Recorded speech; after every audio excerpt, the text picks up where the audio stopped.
Another TREB resale market report where we go through the major numbers, the major trends, record prices, low inventory. Let's get to it.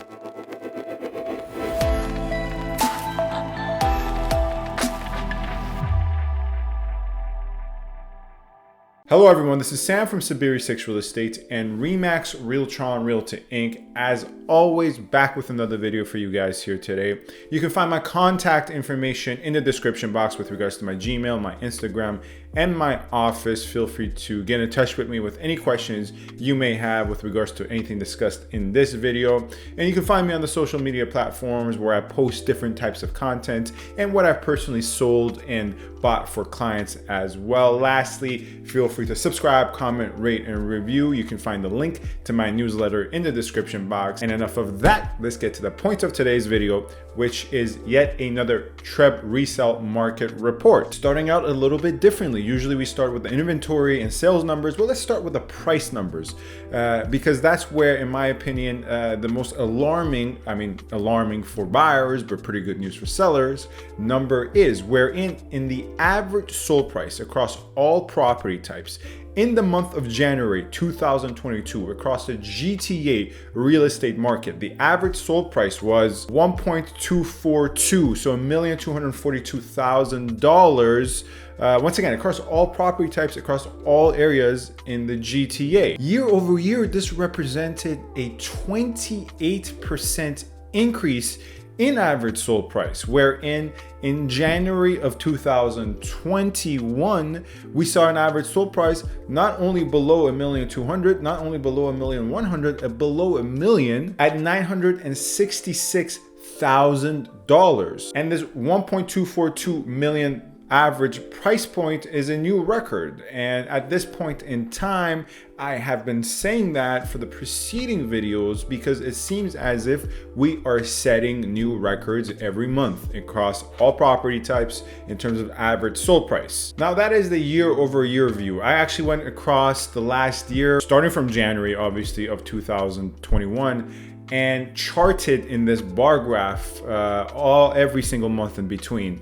In terms of the average sold price. And as you can see from this bar graph, this new price point of 1.24 is $60,000 to $70,000 more than the previous month, wherein in December of 2021, the most recent TREB resale market report, we were looking at an average sold price of 1.158. And once we take this long last 12 to 13 month view, according to this bar graph, right, we see the last point in time in most recent memory we were below $1 million was really January of 2021. Ever since then, the average sold prices have been above $1 million. Things really kind of peaked in March where we got close to the 1.1 million threshold, but the market kind of came down in terms of its vibrancy, not in terms of it being a buyer's market by any means, but in terms of less bidding wars, less competition, more at market value listings. And the average sold price really just held water until September of 2021, wherein we broke the $1.1 million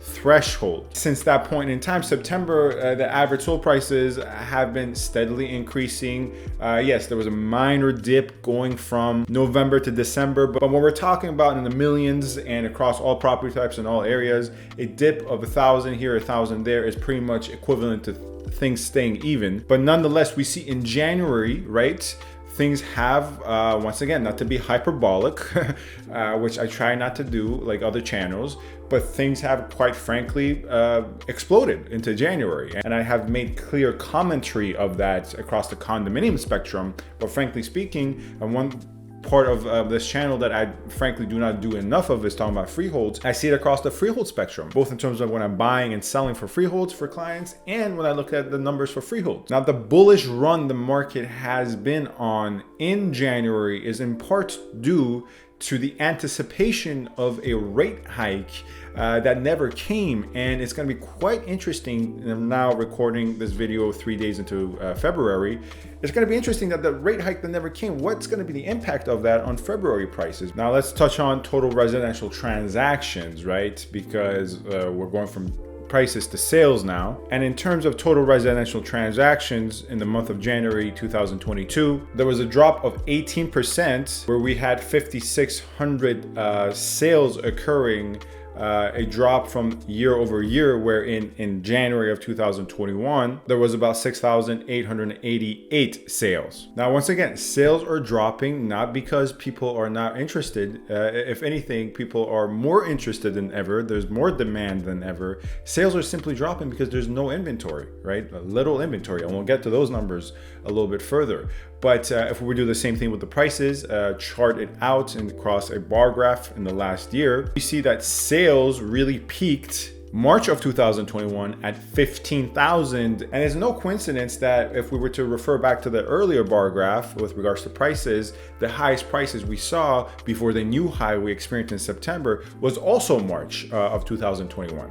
So March of 2021 really was a point in time where sales were high and prices were really high. And last time we were above 10,000 sales was in June of 2021. Ever since then, we have not reached the number of 10,000. Closest we got was October of 2021. But within the last 2 months, it has been even more of a dramatic drop in sales. But to put it in a, maybe not the best way, but hopefully this gets across the message, these 6,000 sales we saw last month and these 5,000 sales we're seeing at this point in time are occurring at much higher price points than, for instance, the 15,000 sales that were occurring earlier in the year. That's not an exact science, right? It's just a rule of thumb.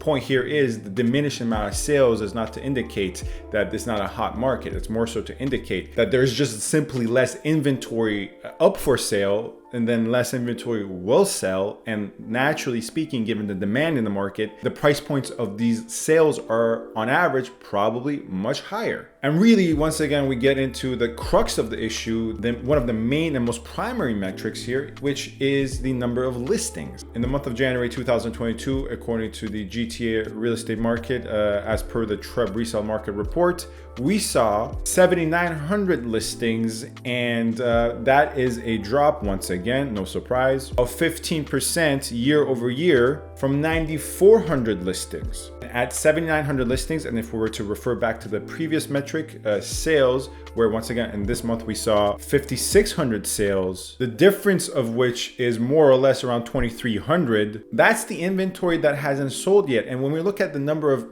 inventory that has not sold yet, we see that over the previous months, if we were to overlap the number of listings from the sales, that inventory is shrinking and shrinking and shrinking. In other words put, for every single listing, there is more sales occurring. And you might say, well, Sam, you're saying there's 7,900 listings and 5,600 sales, meaning that 2,300 difference is inventory that did not move. Why is it such a hot market? Because shouldn't people be gobbling up that 2,300? Shouldn't the gap be less if it's such a hot market? Well, first and foremost, 2,300 by, standards of GTA real estate is not that much. In past years, past months, that gap would be much higher. There would be 5,000 maybe that did not sell. Furthermore, the sales figure, just to keep this in mind, the sales figure accounts for sales that occurred in January but were listed the previous month, or in some cases, if it's been on the market for a long time, the previous 2 months. So some of these 2,300, it could be listings of the previous month. And that, now, once again, let's take a look at new listings across the last year or so. This is where I guess you can find the slightest bit of optimism for buyers, because we see after a record low of inventory in December, and even by December standards, very low inventory at 5,100, we saw a pretty healthy jump up to 7,900 in January. Whereas, once again, we were coming from the 5,000 points in December. To my earlier point, once again, when we look at the early portions of 2021, there were 22,000 listings, 20,000 listings, 15,000 listings, 18,000 listings, 16,000 listings, and it was just more inventory available. There was more buyers, of course,